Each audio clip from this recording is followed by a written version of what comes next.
कि आपने भला ये नीच कार्य करने की क्या ठानी है? आप मुझे कुछ ही कहे, मैं नीच अथवा पतित कहने का कब बुरा मानता हूँ, बल्कि आपकी इन सब बातों को सहन करता हुआ आपको समझाना अपना कर्तव्य जानता हूँ। क्योंकि आपके और पिताजी के केवल ना गहरे संबंधी थे, बल्कि एक दूसरे के मेहरबान भी रह चुके हैं। और जहां तक मुझे ज्ञात है, आप कुछ काल तक उनके यहाँ बतौर एक खास मेहमान भी रह चुके हैं। इस अगाध प्रेम के कारण ही मुझको आपसे इतनी हमदर्दी है। अस्तु प्रथम भी हनुमान जी के द्वारा भावी आपदाओं की सूचना कर दी है। एक मूर्ख, मेरे पास इतना अवकाश नहीं कि तेरी लक्चरबाजी को सुनो। अपना कोई अभिप्राय भी बयान करते हो या व्यर्थ में ही बातों की खातान करते हो। मुझको श्री रामचंद्र जी ने इसलिए आपके पास भेजा है कि आप अब इस प्रकार के रक्त प्रवाह से बाज आए और व्यर्थ में इस वर्ष सृष्टि का लू न बाए। अन्यथा इस लड़ाई से आपको संताप होगा और लाखों निरपादों का रुख का आपकी गर्दन पर पाप होगा। अतः मेरी भी आपसे आई ताकीद है कि एक साधारण सी बात के लिए इस प्रकार खून बहाना बुद्धि के विपरीत है। इसीलिए अब भी समय है, आप इस अहंकार की खड़क को खूंटी पर टांगे और सीता जी को श्री रामचंद्र जी के पास पहुंचाकर अपने अपराध की क्षमा मांगे। यद्यपि वह आपसे सख्त नाराज है, तथापि बड़े सरल स्वभाव और मन के प्याज है। मैं आपको विश्वास दिलाता हूं, यदि आप अयंता के लिए अपना मन बुराइयों से साफ कर देंगे तो वह आपका अपराध तुरंत माफ कर देंगे।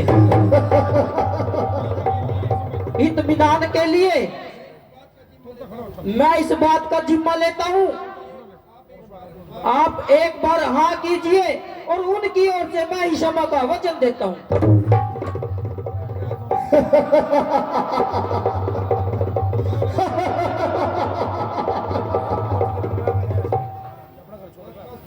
बस बस, अरे पक लगाओ, जरा इसके चीसी जुबान को थाम। क्या इतनी बक लगाई है? क्या तुझे तेरी मौत का निगाह खींच लाई है? अरे यार निर्लज, तेरे जैसे नालायकों का भी इन चिंता में शुमार है, जो कि अपने बाप के खातों से बदला ले रहा था तू, उल्टा उनका ही खिदमतगार है। अरे बेशरम, तेरा तो जीवन पर भी धिक्कार है, धिक्कार है, धिक्कार है। अरे तेरे जैसे कपूत से तो यदि अपाली पुत्र ही मर जाता तो आज उसकी आत्मा इस प्रकार से दुख ना पाती। पुत्रंगद, मैं सत्य कहता हूं कि यदि तेरे जैसा पाजी मेरे खानदान में होता तो कभी का दूसरे जहान में होता, दूसरे जहान में होता। अरे बाप का आंखों के सामने मत हो, है ये बेटा खरा तमाशा देखे। देव मर नालायक, देव मर, देव मर, देव मर। बेशरम जिस स्कूल में